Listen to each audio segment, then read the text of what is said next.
I'm whipping in the slab with my feet on the gas. I'm just trying to get a bag. Out riding, thinking about the past and all that good times. I'm just trying to get it back. All right, everybody, welcome back to another episode of Trends and Trauma. We're your hosts, Bria and Corrigan. because I messed that up last week, but here we go. Okay, so we did that right. What you got? Well, do you want me to have my rant first? Or? Yep. Okay. So I promise I'm going to have my little rant. It is still going to be a happy day. We're good, but I do have something I need to talk about because I don't know if you guys know or not, but last week our state, South Carolina House of Representatives decided to pass a ban on gender affirming care for minors, and there's a lot more than just that goes along with it. But essentially now in our state, if it goes through the state Senate and is approved, it's going to do a lot of harm. At the end, I could go through all the facts, I can go through all the statistics, everything. It doesn't matter. At the end of the day, we have people literally trying to take human rights away from humans, trying to control how parents are parenting their children, telling them what's the best decision for their child, and taking away helpful means through health care away from these kids. And at the end of the day, a few things that I need to say. First of all, gender and biological sex, they're two different things. That's one thing that likes to get brought up in these arguments with people who clearly are ignorant. They are not the same thing. Gender is a social construct. It is not the same as biological sex. So when people are saying they're transitioning, they're not claiming to have the same biological abilities as what they're transitioning to. That is not the same thing. Just like with non-binary people, they're not, it's under the trans umbrella, but they're not claiming anything as far as biology. So that needs to be done. That just needs to stop being in this argument.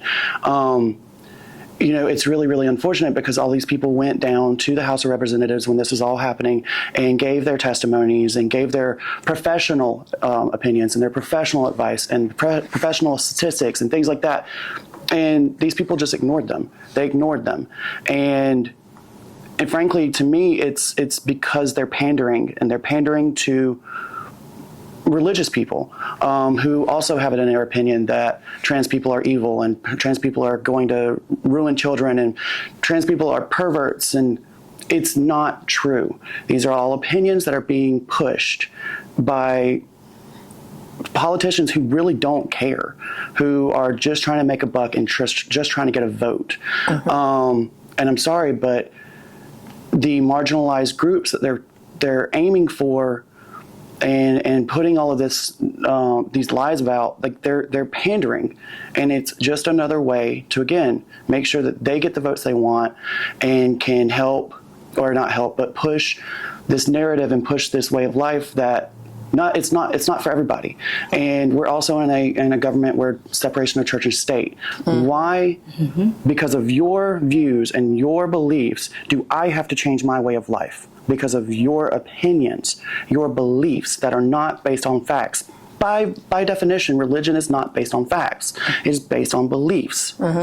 Why does that have any merit when it comes to law, to the way we run our government? If we want to go into it, literally this country was found on religious freedom. Found by people who were being persecuted, who wanted to get away from that, who did not want to have to fit the mold.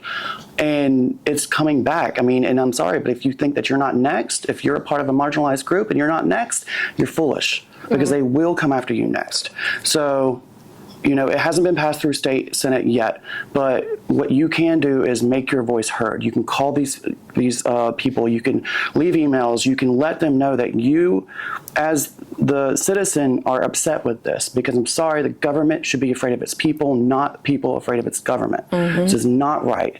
So do what you can to help, but also, because the other thing that's going to get, if this is passed, it's going to force teachers to out kids to their families if they think that they're queer or non-binary or trans in any way, shape, or form. Again, these are also kids who, up until this law gets passed, may have already been out, may not have been out yet. This is all going to change, and you're also denying them access to counselors, to any kind of I'm sorry, but like things like T blockers. That is more common than what people think. That is not an unheard of thing for teenagers to be put on T blockers or on any kind of hormone therapy who are not transitioning. That is just a normal thing. So I don't know if it's going to affect that as well, but you're literally, it reminds me of how angry I get when I find out like insurance is now dictating who you can go to, what doctors you can go to. Now you have to change. Why are people who are not medically trained telling me what doctors I can see, or telling me what's okay for me to do to my body? And I think it's ironic that this is coming from a group of people who, just a few years ago had a lot to say about their right to autonomy when it came to a mask, but now you're literally telling people what they can and can't do to their bodies. And this isn't even. It's not even a thing about kids trying to go get surgery. It was never legal here for that to happen anyways. And again, another misinformation is that these kids are going and having surgeries done before the age of 18. That's not true. This is talking about things that help get them ready for that when they're an adult. It was never legal for that in South Carolina. So that's not a part of the argument. It's literally just parents trying to do right for their kids and get their kids the help they need so that they don't become a statistic, because the statistics are there for the rate of suicide, for the rate of self-harm. All of that is there. And I mean, all you have to do is look. I'm not here to do that for you, but the facts are there. And if you are one of these kids who are going to be affected or possibly affected, we are going to put numbers and places you can reach out if you are going through a crisis or if you are going through a hard time. Because, I grew up in the time of silence equals death. And because I was told by a friend of mine that I probably shouldn't talk about this on the podcast, but I don't care. I don't care. I would not be able to sleep at night if I did not say what I needed to say. But yeah, we're going to have the name, we're going to have the numbers and the description box for the YouTube channel. But you are loved. You're not wrong. Even if family members tell you you're wrong, even if friends tell you you're wrong, even if your teachers tell you you're wrong for living your truth, you're not, and you are still loved, and people do still care, and you can make it. It's one of those things that just hits me really, really hard, because for me growing up, I knew I was different pretty early on. I knew that I had the words for what queer meant or for gay meant. I had that ability around the age of 9 to know what that meant. I decided to come out around the age of 13. And, I got lucky that my teachers weren't hard on me. I did have one, but I was lucky with that my teachers weren't hard on me and that I didn't really get bullied too much in school. But this bill will make it exponentially easier for those kids to not have it as good as I did. And I'm not saying that I had it great, but I learned and I got a really tough skin from it. But at the same time, I did at one point contemplate self-harm, because I had family members who were literally telling me that I was going to go to hell for being myself. And I'm sorry, but that's the true grooming right there. That is indoctrination. That is manipulation. Not a kid who's still going to contemplate these things. They're still going to contemplate these things. It's going to happen no matter what bills go through. You cannot control these kids exploring who they are. And you trying to diminish that is just going to cause more harm. And the fact that they even named the bill, a help not harm bill, load of shit. I'm sorry, it's only going to do harm. Yeah. That being said, do what you can, get your voice out there, because that's the main thing that we can do to help. But yeah, that aside, today's going to be a great day. Starting with our guest today, we have Sherry with us. Sherry is, let's see, you are a makeup artist, model, baker. Yes. Did I miss another? What are the other job titles? I know you got a lot. Licensed esthetician. Yes, licensed esthetician. I was just looking. I was like, I know there's a lot, so let me get as many. But yes, so as far as the makeup artistry, your business for that is Atomic Beauty Room. The baking business is Astro Bites. With your esthetician, that is still under The Atomic Beauty. Yes. Okay. And did I miss anything? No, I have other things in the work, but I haven't announced Okay, yet. okay, perfect. There's nothing that I've missed yet. Okay, we will update that next time you come on. We'll have all of your links and everything in the description. Yeah, we're going to have everything box. posted. Yeah. Yes. She is our guest today, and usually how we start out is, normally it's not me ranting in the beginning, but we usually try to do like in the past week or two, any kind of new content that you've had and wanted to share on here. But yeah, if there's anything as far as movies, music, anything, even podcasts, YouTube channels, anything that you've been inspired by recently, we do kind of start off the segment with talking about those, and giving shout outs there, and then we can get into whatever the topic of the day.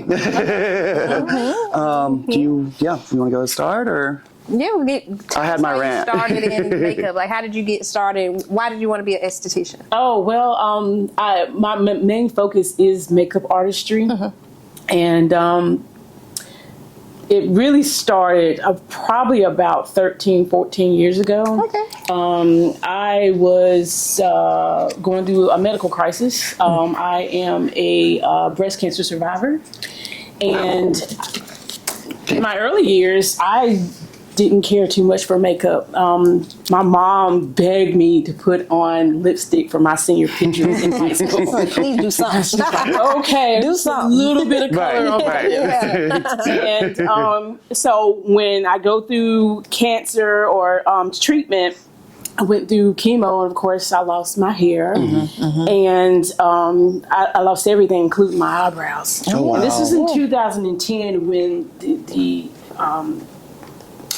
the world of makeup was like Still on YouTube. Yeah. So I got on there one day, and I had a lot of time by myself. I pretty much lived in a recliner for 8 months after surgery. Oh, wow. And I just wanted to learn how to draw on my eyebrows. I know that's right, yeah. So I get on there and I fill them in, and then it bloomed from there. It went from eyebrows to eyeshadow to the whole shebang. Oh, wow. And it's just over the last 13 years, it's just blossomed from there. I was in a career where I worked in sales for about 8 years. Okay. And then I worked in healthcare for another 8 years. And later in my life, because I'm 41 now, I decided at 40 years old I was going to quit my job. Okay. And pursue my career. I had all these excuses of why I couldn't do it, and I pretty much ran out of excuses. Right. You know, Like, let's do this. this job I had been with, I had been in 4 different departments in 8 years, and I made the decision on my 40th birthday, this ain't it no more. Yeah. So as I was sitting down having this conversation, doing a review with my manager, I told her, I said, this ain't for me. Oh, wow. We had a good dynamic where I could just come to her and talk to her about anything. And I said, this isn't for me. I did not expect to be burnt out in this position so quickly. And I've got to follow my heart now. And she's like, what do you want to do? And as I'm talking to her, I am making this decision. Yeah. I'm going to pursue makeup. And she absolutely encouraged it. That's awesome. Yeah. This was 6 months before I actually left my job and went back to school. But I got my esthetician license. And on my 41st birthday, I got my license. That's amazing. That's awesome. That's great. Yeah, that's we really love great. A story. I love a chasing backstory. the stories where you chase your dreams. Chase your Literally, dream. you're chasing Absolutely, your dreams. That is that's what so I did. awesome. Yeah, that's amazing. That's exactly what I did too. Like after I had my daughter, I was like, I gotta do something. I had postpartum depression, so I was like, this ain't it. Like a whole 6 to 8 weeks that I was at home with her, I didn't like take my bonnet off. My lips was dry. I was like looking at all these people, like the pictures, like, ooh, girl, like, did nobody tell you, like, you look a mess? You know? So I had to get up off that couch too. Like you said, get up off the couch and do something for you. So that's amazing. We love that. Yeah. So I know when your birthday is, but tell the world, because we're going to talk about the astrology stuff too. So I like that. My birthday is July 10th. I am a Cancer sun sign. And I want to put an emphasis on the sun sign. Yes. Tell us about that. Like, you were in school for astrology? Yes, I'm a baby astrologer. I'm in my first year of Nightlight Astrology, which is run by Adam Ellenboss. He started off, he's on YouTube, and he has a large following. Him and his wife own Nightlight Astrology, and then there's other things that they do. But a lot of astrologers on YouTube or just social media have come from his classes. Okay. Oh, wow. So as I've gotten further down my spiritual path and learning astrology, I decided, okay, let's get a little bit more serious about this. Yeah. So it's a 4 year. It's 4 years. Oh, that's amazing. So, Wow. I just started in November. Okay. Oh, wow. Yeah. Well, because when you were doing my makeup for the photo shoot, we had talked about it a little bit, and because I would say that I'm kind of that, I care a little bit, I say care, but I invest a little bit more in astrology than probably most people, but I definitely don't know the ins and outs of it. And so just from the few minutes that we had talked about it, I had learned a lot just from that, because, I do know my chart, I know all of that, and I probably don't approach it the right way, as far as like, ooh, that's my Sagittarius acting up, things like that. But like, I do love the connections where I'm like, okay, this kind of makes sense for me as to possibly why, right now if we're in retrograde or if we have a full moon, like anything like that, where I'm like, okay, let me look around at the outside. And my environmental situations, as well as why am I accepting it and taking this information in the way that I am. And I mean, obviously there's going to be things that for me that I can't just give to astrology, because trauma also, in my opinion, changes things up, and that's where you're going to have little variations of things where people don't necessarily fit that perfect mold. Not that I think it's meant to be a perfect mold. Everybody's complicated. Everybody has their little things that don't match up specifically with, just their sign. But just from like I said, from hearing you talk about it and kind of all the other things that are considered in astrology, like opened my eyes up to like, okay, maybe don't take it so just for face value of this is what Sagittarius is and this is how Sagittarius love this group or loves that group. I don't specifically just base all of my decisions on it, but I do like to take it and use it to help me explain my situation or my the way I'm thinking. And for me, literally, it's just fun. Like it's something that I enjoy genuinely, and I'm not even a religious person at all. To me, I'm just not a religious person. Possibly spiritual. I'm still kind of figuring that out on how much I even invest in my spirituality. But that's an evolving thing. But that's just one that I've always felt like astrology's never been harmful for anybody, and it's never been a negative thing, at least in my mind. It's never impacted anyone negatively. So it's harmless for, it's kind of where it started for me. It's harmless to dabble in that area. And the more I dabbled, the more I enjoyed it and found it to be fun in a good way. But yeah, so it's a lot of people don't. The general public doesn't know like how complex astrology is. It's more than just the planets and how they influence us day to day. there's just it's so much. Then your sun sign, like you were saying, there's all these different planets, and then these different planets and the houses represents 12 areas of our lives. Yes. Right. And then you also look at the aspects, how this planet talks to this planet over here. And then if you're looking at relationships, not just romantic relationships, but also relationships with your kids, your mom, at your work. friends.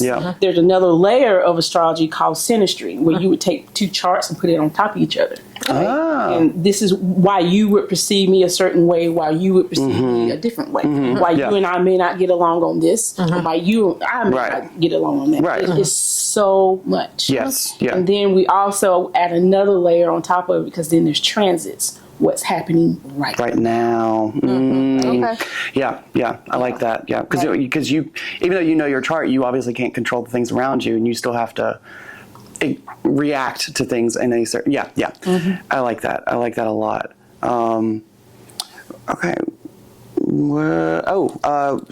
Weekly content. We kind of skipped over that a little bit. Oh yeah. Yeah. Are you in the middle of any books or anything good, or? I finished The Alchemist. I went ahead and brought 48 Laws of Power on Audible because I can't get past Law 3 sitting down reading. Can't sit down and read, so put it in my ear and I'll get through it. But that's 24 hours of audio, so I'm 2 hours in, I think. Okay. So I'm reading that. Last week I did The Alchemist. I had to read that twice because I got done with The Alchemist and was like, what the hell? What did I just read? What did I just listen to? What did I just listen to? I was like, I couldn't tell you. It was like, tell me I can't tell you. So I had to read it again, and then I was like, oh, got it.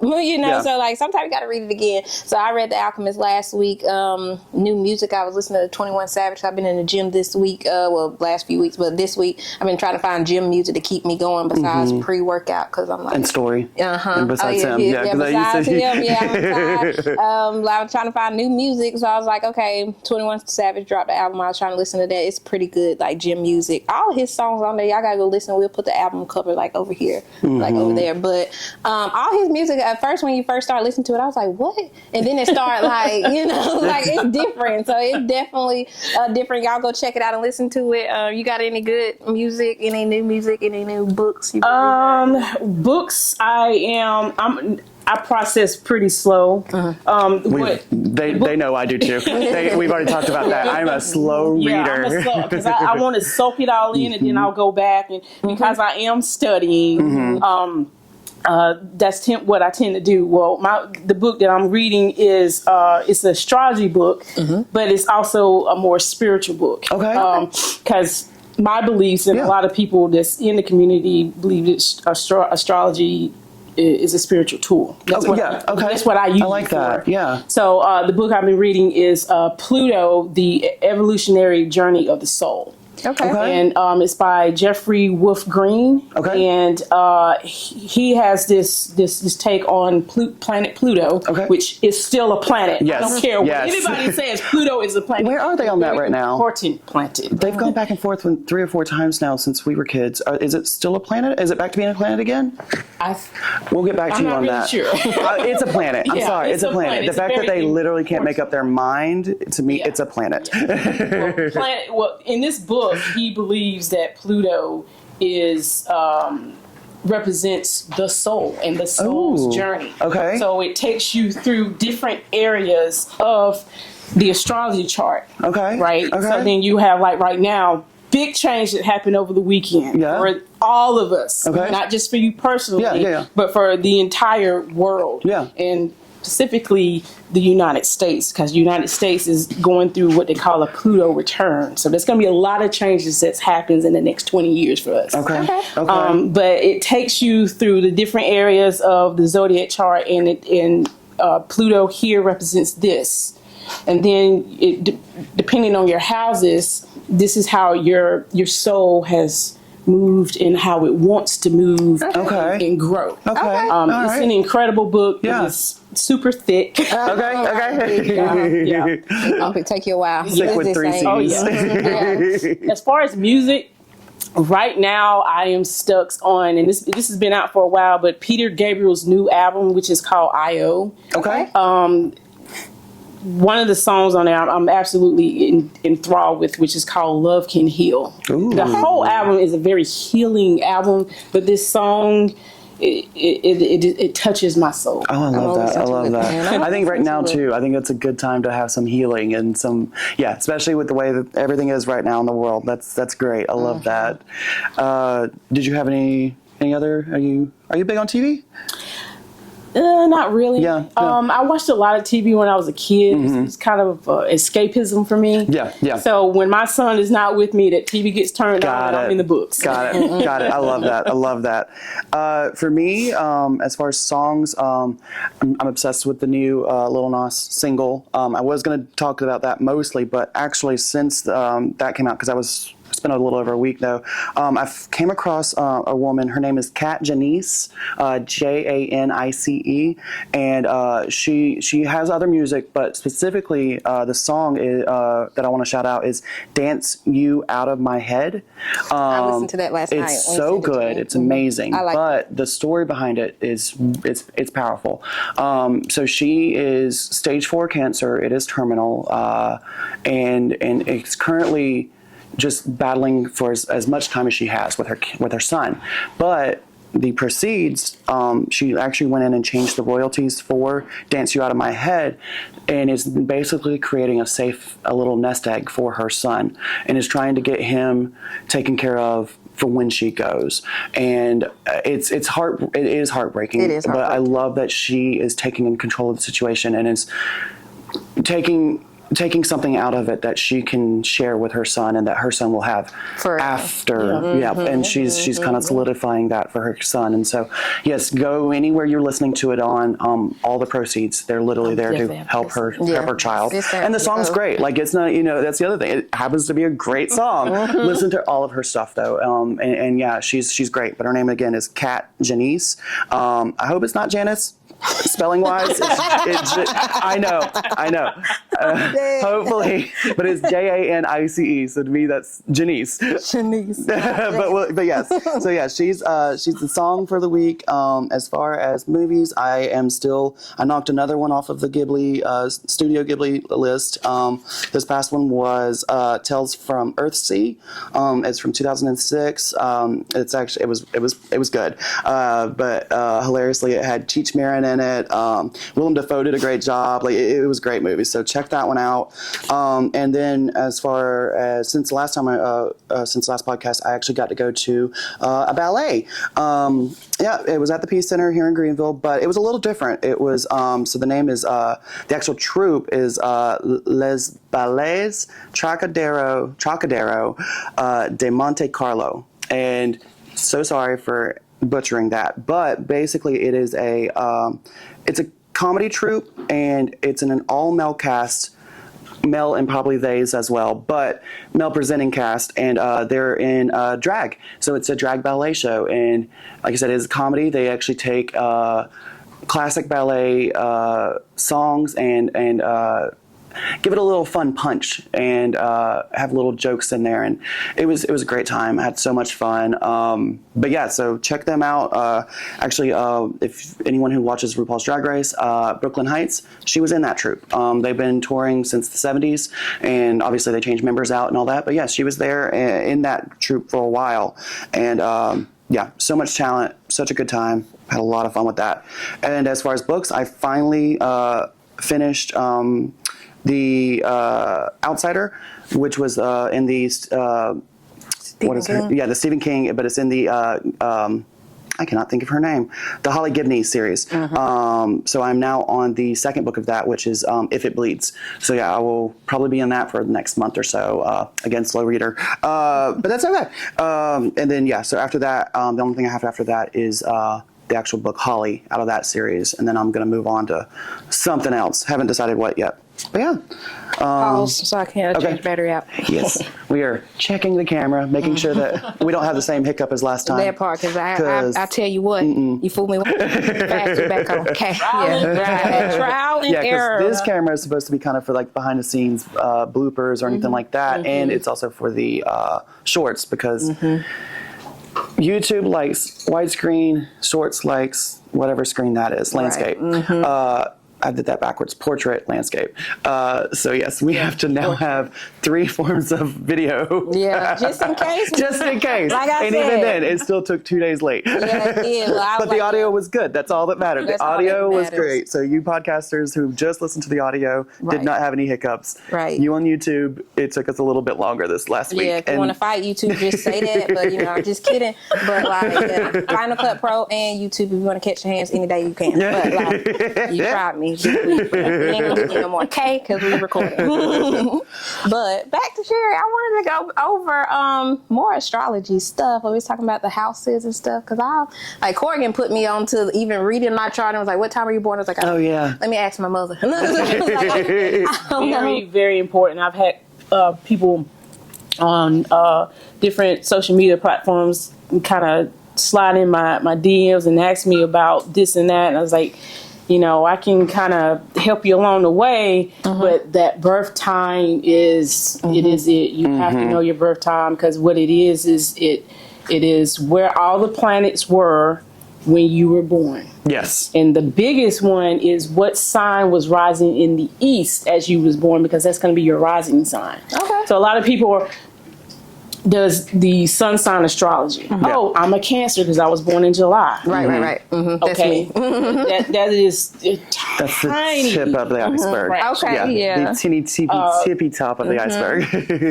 Your rising sign is going to be more of what people see. It's going to be your outward personality. Okay. And then your moon sign is It's kind of how you reflect on yourself. it is your emotions. Okay, It is okay. what your partners you see. Yes, the people that are closer to you. Closer to- Yes, yeah. more than just It's your friends. internal self. Yes. Okay. And then, of course, there's all the other planets like your Mercury's, your communication. Jupiter is faith, Okay. optimism, higher knowledge. Okay. Where Mercury is more like school-based knowledge. Yeah. Okay. Venus is love, money, some sex. Then you have your outside planets, Pluto, Neptune, and Uranus, or Uranus, you know how you pronounce Yeah. it. Tomato. Those are what they call generational planets. Okay. Yes. So- because that's going to take over. Like I know one of them is like 20 years of or something like that. Well, The bigger the further out it goes, Yeah. the bigger the generations is going to affect. Because like everyone around my age is usually going to be like Capricorn when it comes to like to some of the outside ones, because it just everyone's at Capricorn Yeah, they unless move they're like slower. 20 or 30 years. Age difference. So you're going to have a lot more people that fall under those ones, but the ones that get closer in are going to be more closer to you and who you are as that's the what they call individual. your personal planets. Yes. And so they have a big impact on your life, is like how you grew up in communication and your day-to-day relationships with people. Okay. But then you have like the collective is your outside planets. Okay. One thing I wanted to bring up was Pluto right now. Pluto just moved into the sign of Aquarius after being in Capricorn for 15 years. 15 Yes. years. This happened Saturday night. Oh wow. And it's a huge deal because Pluto has been sitting in this Saturn-based planet for 15 years. And if we're looking at just what's happening to what you were going on about what was going on politically, right? Pluto's in a sign of rebellion. Yeah. Okay. So okay. we are, as a collective, more people are going to be speaking out and rebelling against what government and churches have pressed down on us. Yes. There's going to be a huge change collectively, especially for the United States, because believe we're it. in what they call the Pluto return. Okay. So the last time Pluto was in Aquarius was back in like the 1700s. So this is it's a huge deal. Yeah. Right? It's different. Well, once every 15 years, I mean, that's already going to be, the fact that wild. it's, because Pluto changes Well, Pluto's It's weird. a little weird. 'Cause Okay. The orbit goes anywhere between 12 to 30 years. Oh. So it depends on what sign it's in. Okay. So in Capricorn, didn't realize that. it was almost 16 years. Oh, wow. Where this one's going to be 20 years. It's going to be Aquarius is going to be. 2044 is when it will go into the next sign. Oh, wow. So it's different. Sometimes it's a little bit shorter. Yeah. Sometimes it's a little bit longer. Okay. And that's why it's such an important planet. Yeah. Good to know. absolutely. That's So that's there's good to going to know. be a lot of changes. And not necessarily, that's not a bad thing. No, change is never, good. change is change good. can be bad, but change is not always bad. Right. There's good change. However, even with the bad changes, Yeah. it is good for you as an individual. Yes. Yes. But if we're not changing, then we're not. Then we're growing. stagnant. Yeah. Right. Literally. Mhm. Yeah. Gotta grow. Yes. Right. Yes. Yeah. Okay. Absolutely. That's the other thing. So, because I do have my partner is pretty knowledgeable on astrology, and one of my really good friends is too. And she had pointed out my Lilith. So, because my Lilith is also under Sag. Like I have a lot of Sag. And I'm so sorry for that for the world. But yeah. So, because there's 3 things that come with Lilith, because Lilith is a star, right? Yes. So Lilith. Let me get too religious because I'm not a religious person at all. But the way she explained it was Lilith was like your relationships, how you have relationships romantically with others is how she had explained it to me. And my Lilith is Sag, so the way she explained it was my negative, or what I have to be on lookout with my Lilith is Sagittarius and Lilith. Lilith and Sagittarius is notorious for cheating, for cheaters. Which not me, but that's fine. That's fine. I'll be unaware of that, or be aware of that, but it's never going to happen. Okay. But yeah, so that's just how she explained it. And then I don't know what my other 2 stars were, but she never explained it in a religious way, luckily. She also is, well, ironically, she is Christian. She's a Christian witch. So, but also, she's also, so she brings her, I don't want to say paganism, but her witchcraft, her craft is brought in almost kind of like you said as a spiritual tool for her. Okay. Which I think is great. If I were to say that if I really wanted to say that I belong to any religion, for me personally, it would probably be closest to Buddhism, because again, that's another one that kind of is almost seen as a tool or a lifestyle, as opposed to these are the rules, these are the commandments, these are the things you have to follow. It's very for you, what's good for you, what works for you, and finding power from within, which I am a huge fan of finding my own inner strength, my own inner power, and not necessarily having control, because there's things you can't control outside of your existence. Like, I mean, you just can't control everything, but you can control how you react, how you take that in, how you put it back out, and into the world. So for me, that's kind of where I line up the most. But yeah, so sorry, going back to Lilith though, she didn't explain it in a religious way, just more of kind of the same spirituality way as astrology as a whole. I view that as more of a spiritual thing. Well, I know there's Lilith, and then there's what they call Black Moon Lilith. Okay. Where, and I don't really, because I haven't gotten to that part of my studies yet with the stars, because there's not just that star, there's so many other asteroids. Gotcha. Yeah. And so like the moon has so many asteroids alone. Okay. So Black Moon Lilith is more of like the darker side. So like my Black Moon Lilith is in Capricorn. So in a past life, because I believe in reincarnation, a past life, I was a type of person who got ahead in career-wise by sleeping my way up to the top. Okay. So, Hey. and then like I've never done that. Now, right. I kind of see like some of my patterns. I can see how I did.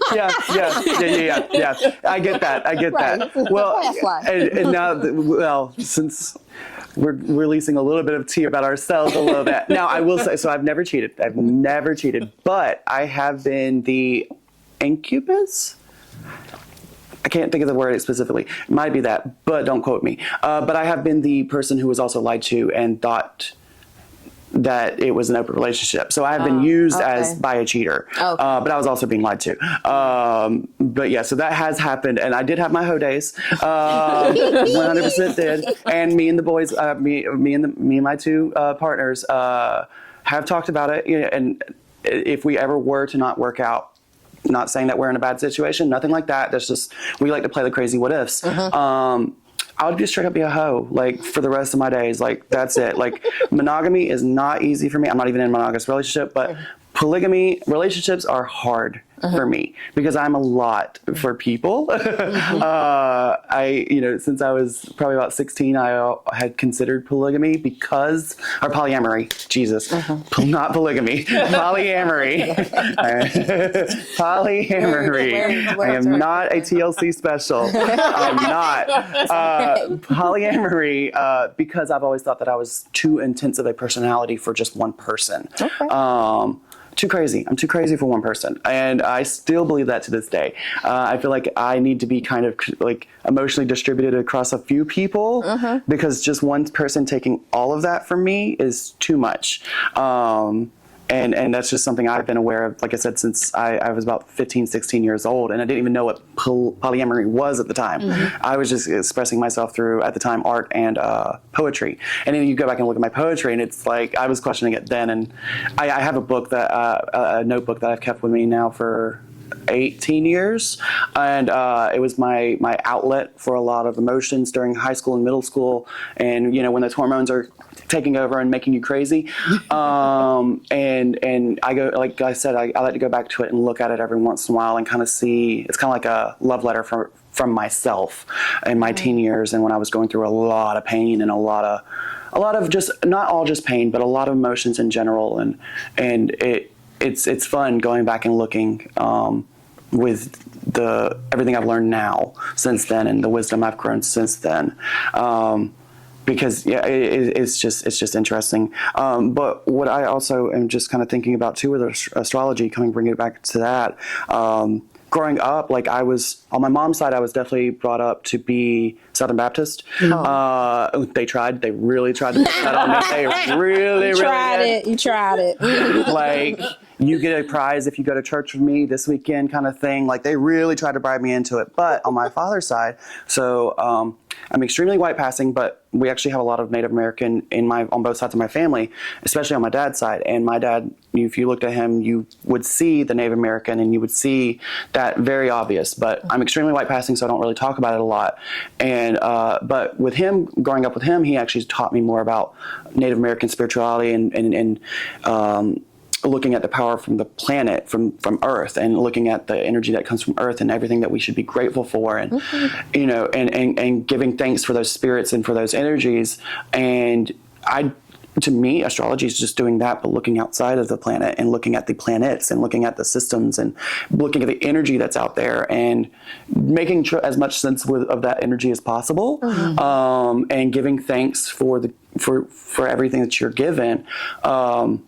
While also still saying true with the fact that you have power within you to make what you want out of situations and make what you can out of situations and find that inner strength and all of that. And so for me, like, I guess that kind of makes sense why astrology wasn't much of a leap and a bound for me, because I already grew up, thanking the animal spirits and the spirits around me in nature, and being grateful for that and looking at that as a power source.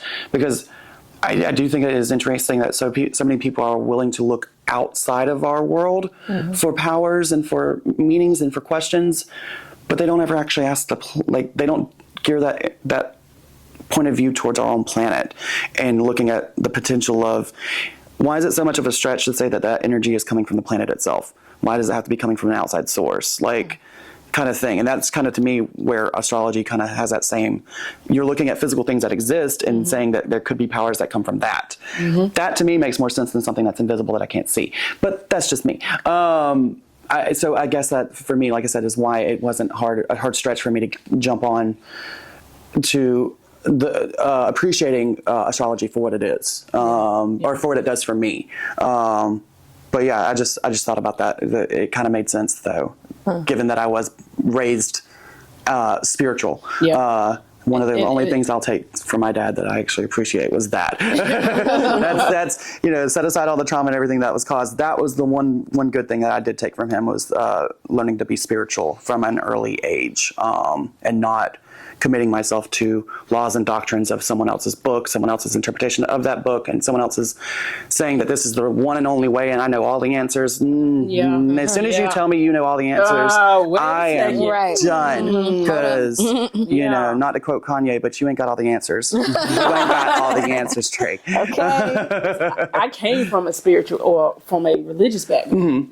My grandmother, whose house that I live in, was a deaconess in our church. Okay. So even though my parents didn't go to church, they dropped us off Saturday night, grandma and granddad's house. And we were into everything. I was in choir. I was in the young people's community. I was in everything. And it was pushed. And also it was like, you don't question. That's the part I have a problem with. And I'm a why? I like to gather information. I'm a very inquisitive person. My son's the same way. So like he asks me questions and I will give him answers. And we'll continue to ask, and we'll have very adult conversations on a kid level. I love that. But like I was not encouraged to ask questions. So very late in my life, I lost my religion. I had some very traumatic things happen to me. I've been married and divorced twice before 40. I lost a friendship that I sat with myself for 2 years. And in a way, I'm still sitting with myself. And I've done things that a lot of people should do but don't do. Is to ask themselves questions.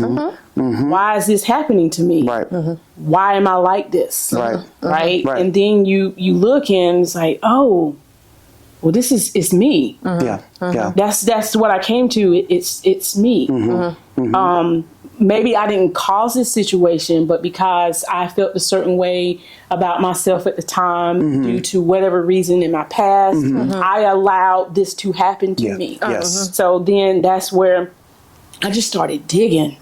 I touched a little bit on witchcraft and stuff like that, and that still resonates with me a little bit, but then it was like astrology. Because I've always been a self-aware person. Always, since I was a kid. I'm a very internal person. Even though my personality is the Libra rising. So a lot of people don't know that I'm an introvert. So a lot of things are internal. I'm constantly thinking, which is where that Libra comes in. But I wanted to know more about myself, the hidden things that where's this coming from? I knew a lot of it was, how my parents were, the absence, or not a physical absence, more of an emotional absence in my mother and certain things like that. And then astrology, it is there. It is it says it right there. One of the things that, because a lot of people think, or I've heard, especially in like Christianity, it is divination, and fortune telling. I don't typically use it for that. There's been some times where I've kind of questioned certain things. I will use it to see how things can go in the future. But we all have free will. So during the time of my cancer was what, and I did not know it at this time until I started studying. There's a time that we all go through. It's a transit called Saturn's return. Right? Saturn represents a whole bunch of things. And it is a masculine planet. It represents time, structure, also discipline. So we, in Saturn, doesn't mature until around 30. So around 28 to 30, Saturn ends up in each of our charts going back to the same place it was when we were born. Okay. Right? Oh. If you look at your life at 28 to 30, Yeah. what changes, significant changes that you were going through, good, bad, any of those changes, you were most likely in your Saturn's return. So I looked mine up. I got married for the first time. And then that's also 9 months later is when I was diagnosed with the cancer. Ooh. Okay. Right? And then also divorce shortly after. Okay. And chemo and complications with the surgeries that I had. Hold on. He left you while you had cancer? No. No. Okay. Okay. Okay. No. Okay. No. Not to pry. Not to pry. But I was about to say that's another level of evil. Just straight up divorce while she has He's cancer. gonna be watching this. Okay. I know nothing about this person. I so not bashing. I just didn't know that was going to paint another picture if y'all had gotten divorced while the cancer was there. No. Okay. Good. Good. Don't know who you are. Don't know your name. Sorry. No shade. There was no name dropped. But that was going to be a horse of a different color. Okay. Well, sorry, real quick because that just hit me with the 28 to 30. That's when I met the boys. Like this is my strongest relationship I've ever had, and also my first ever polyamorous relationship. And when I tell you my magic number for the longest time was 3 months as far as how long my relationships would last, because it's like rose-colored glasses. You finally take them off and you realize how crazy I am.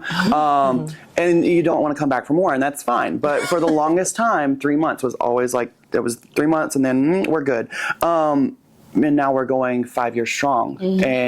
But that was during that time. That's also when I left a really, really, really toxic job, and really that's when I believe fully committing and understanding what my non-binariness was and is, and exploring that, and that's when that 28 to 30 really came around.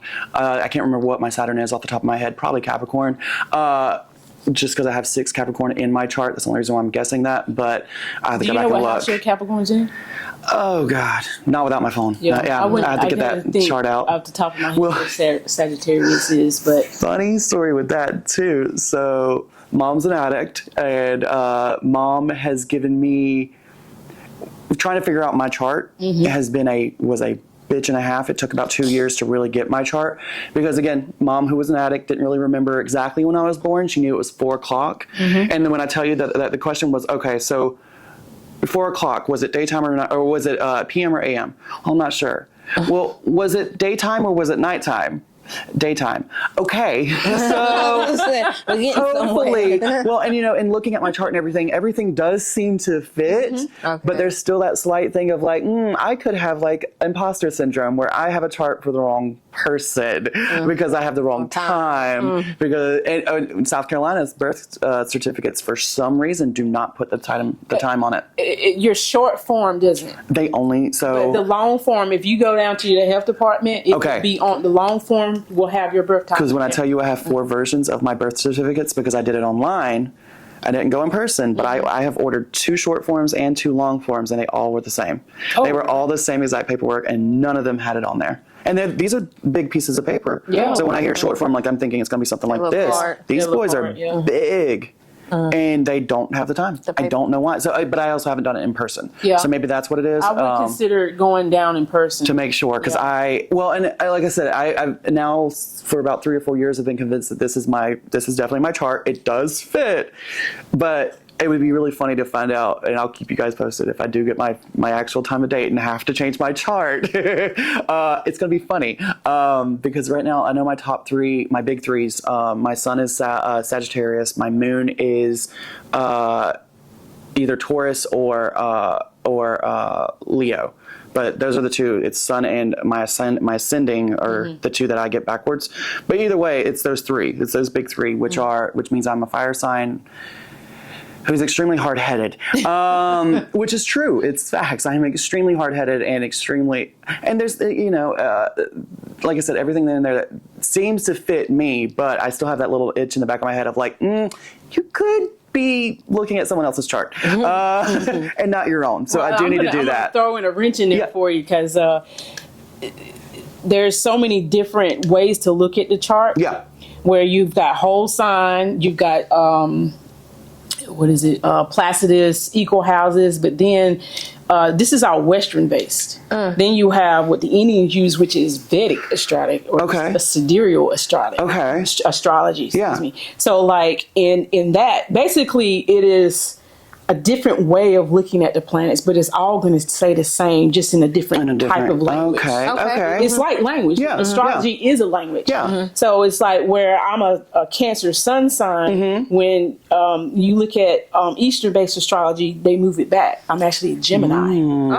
Okay. Which would make, and it all, if you study it, it makes sense. It does make sense because I'm a very cerebral person. Gemini is an air sign. But then my rising in Western-based astrology is Libra. It's also an air sign. It's very cerebral. So it's the same thing. It's just slightly different. Okay. Yeah. Question. So do you remember, this was probably about around 10 years ago, they were trying to bring in the 13th sign? Yes. And because I was actually affected by that. Mine technically changed to that 13th one because it is over my birthday. And it's the one that's got the same symbol as the medic. It's the two snakes going across with the wings. It's a sign of medicine here in America. So technically I am that 13th sign. But then it kind of just went away, and people were like, "Yeah, we're not doing that." Yeah, it is because you're messing up everybody's zodiac right now. Is it still acknowledged in the zodiac or in astrology now, or what kind of happened with that? Or do you know? What I'm learning, I'm learning Hellenistic astrology. They believe Hellenistic astrology is the oldest form of astrology. So I'm starting there, even though I kind of see where my studies are and where I'm at spiritually, is to go to more modern astrology, because modern astrology is more psychological based. It brings in more, which kind of makes sense because we now know a lot more about mental health and modern science has kind of changed it a little bit. I like that. But I want it to, because it's the oldest form, I wanted to start off there. Go back to your roots, the roots of the roots. Go to the roots. Now, question, because you said it's Hellenistic. Is that Trojan with Helen of Troy? Is that kind of that era, or is that Greek? Is that Greek? Like, Helen of Troy. Troy was it was Trojan. I think it's the Trojans. I'm not big. Yeah, we're jumping into we're jumping into a whole other subject. But I'm just wondering if the Hellenistic is coming from Helen of Troy as far as the verbiage. If that's where the roots are coming from, I have to look into it. I need to look into that, and now I'm really, really curious at what time period that's pulling from. The Hellenistic way of astrology. I mean, this just goes back even before that. Christ. Okay. It's old. Good. Old, Got it. That's kind of what I was asking. I didn't know if it was saying it kind of started around, the only Helen I can think of where Hellenistic would come from was Helen of Troy. Got it. Okay. No, before that. I want to say around 500 BC. Okay. Oh, wow. Where, and like, I'll be honest, like that part of my the first two classes was all history. And I'm just like, gotcha. Yeah. Like, let's get to that's my strong suit. So that's where I was like gravitating towards, is the history part, because memorization of all that's one of my strong points in school. Okay, gotcha. Okay, awesome. That's another thing I didn't realize just how old. I mean, it makes sense how old astrology is, but that is one of the easiest ways to you look up at the stars. They've been around for literally millennia. Yes. So, and it's not bashing any other religions, but it is interesting to know that is older than a lot of religions we have right now. Because I do feel like astrology can at times be the butt of the joke for a lot of people. Like, it is, and I don't know why. Especially, I know why. Yeah. Well, I see it, and I try. I have to kind of like, Sherry, you see things differently, but especially with social media, it's been technical difficulties. All right. Okay. Sorry, we're back. Damn, bro. Well, hopefully it wasn't much. And if we are, we'll figure it out. We'll make it That work. part. We got the phones this time. But yes, no, I think it's a good way for your chart. Well, that's because talking about kind of social media oversaturating things, because I am in a couple zodiac groups. It's knowing because there's times where it's like, what's the worst sign to date, and like things like that. Why are we? It's very superficial. Yes, it's been saturated down to the point of it's silliness, and there's the memes, and then they get shared outside of those groups, and then of course people are like, "Oh, do you believe in that?" When also, and I'm like, I'm in the groups where I'm looking at like death. Yeah. I'm looking at what was happening, what the planets were going on when the time of my father's birth, death, right? Because that's something that's important to me. Also because I use it as self-awareness. Okay, yes, I have these qualities, but then I'm looking to the opposite sign of Cancer, which is Capricorn, and pulling that Capricorn energy in order to help my self-esteem. Right. So I'm using it as a spiritual tool. I'm using it to help with the parts of me that I struggle with. And people just because I don't think people realize or the memes and the gifs and things. People can edit that. People can easily go in, change those words around, and you need to do that kind of research for yourself if you take it serious. If you want to take it serious, if you want to actually learn about it, don't go to Facebook, don't go to social media for it. Now, I will say there are some videos and it's usually content creators who are actually going on and speaking. There's one on TikTok specifically. He's like top 5 people not to fight with, or something like that. Like top signs not to fight with. Those, at least he kind of goes in and gives. This is kind of the generic what to expect from these people, how they take on anger, things like that. But again, they're not looking at, because is it Mercury that is emotional responses? No. Yeah. Okay. They don't actually even look at the Mercury. He's just giving this is your sun sign. Yeah. You wouldn't necessarily be. Well, you can look at that, but you also need to bring in Mercury in reality. He's simplifying it and making it funny, making it catchy, and making it. Because that's how social media for views. You're making it for views. This is something I've learned because I for a while I would stay away from TikTok. I'm older, so I'm 41, almost 42 years old. So like TikTok is. When it came out, you were a different. Now as a business owner, I'm having to learn. I gotta still appreciate social media and still have to use it. I've come across some astrologers who is very knowledgeable in what they do, but because TikTok, people have like a short attention span. Yes. So teaching them and learning what we learn, which this complicated doing actual language classes, is they're not going to do that. No, they got 3 seconds. In order to get the views, in order to get business, they have to oversimplify, desaturate it, make it less than as serious as it can be, or as intense as it can be. And then you go on their Instagram pages, or you go onto their websites, and you're like, oh, this person is actually legit. Okay. But just looking at one video, you may not think that, because it's been social media eyesed. It's been we're gonna make that a verb now. It's been social media-ized. I want to say it's been dumbed down. There we go. I like that.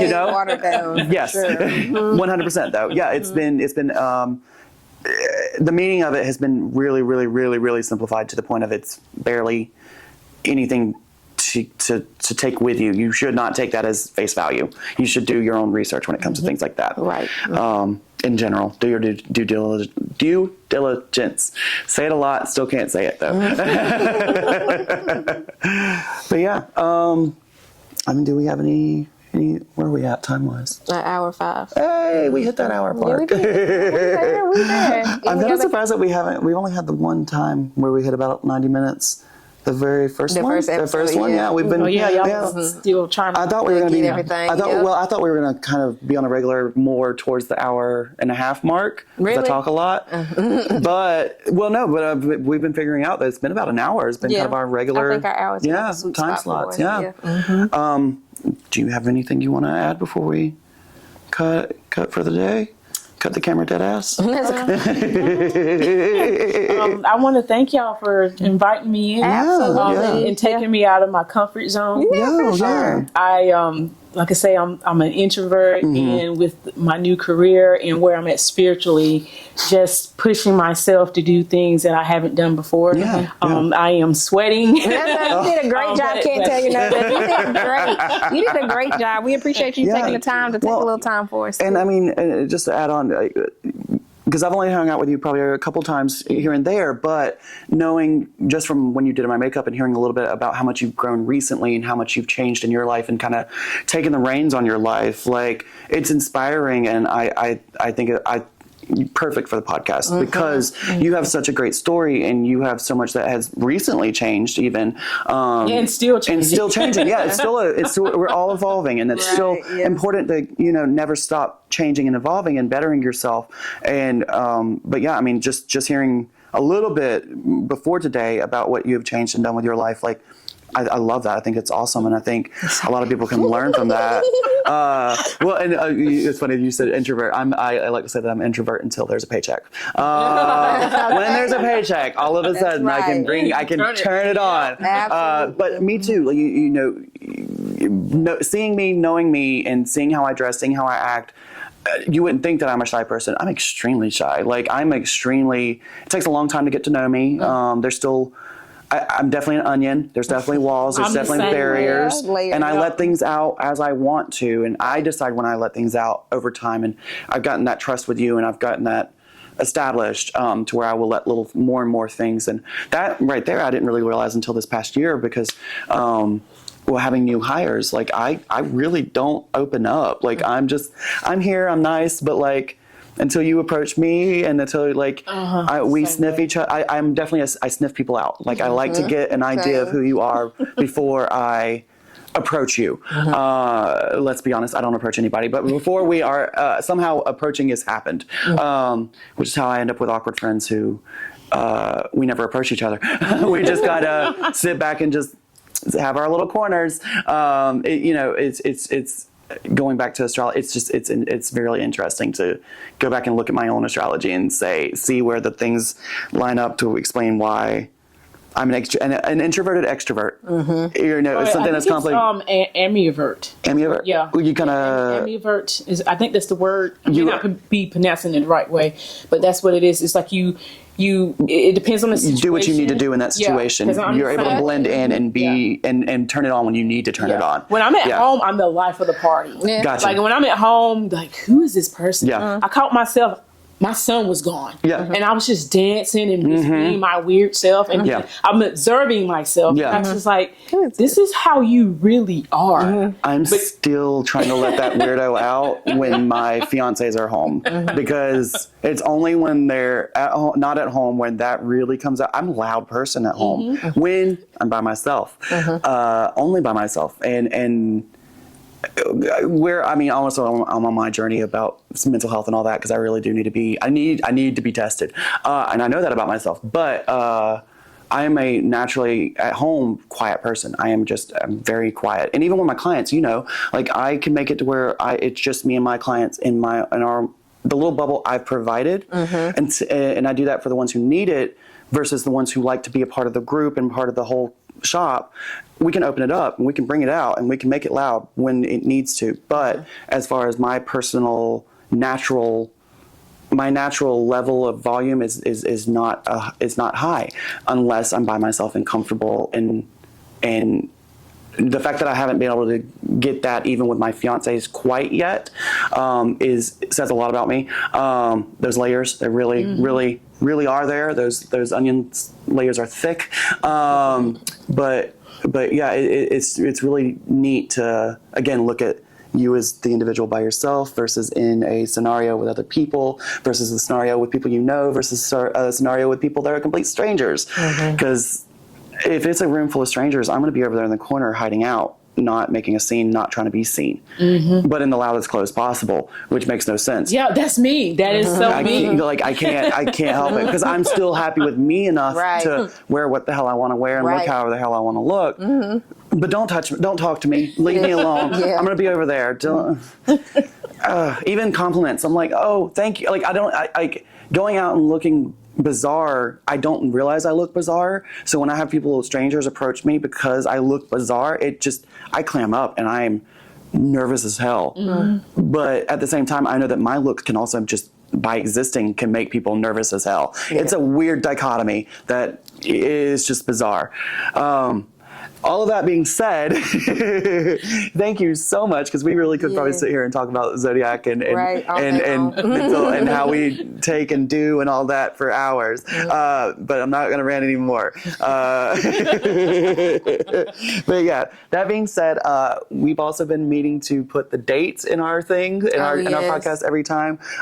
So happy January 23rd. 22nd. 22nd. Mm-hmm. That's why we don't put the date in there. Because I had it right here, but I wrote it yesterday and I thought I had yesterday's date for today. Anyways, hopefully you guys have a great week, and we will see you again on the 29th. Yep. This has been another episode of Trims and Trauma, you guys. We're your hosts, Bria and Corrigan. Thank you with so our much, guest, Sherry. Yes. Sherry. Bye, guys. Lean back when I'm whipping in the slab with my feet on the gas. I'm just trying to get a bag. Out riding, thinking about the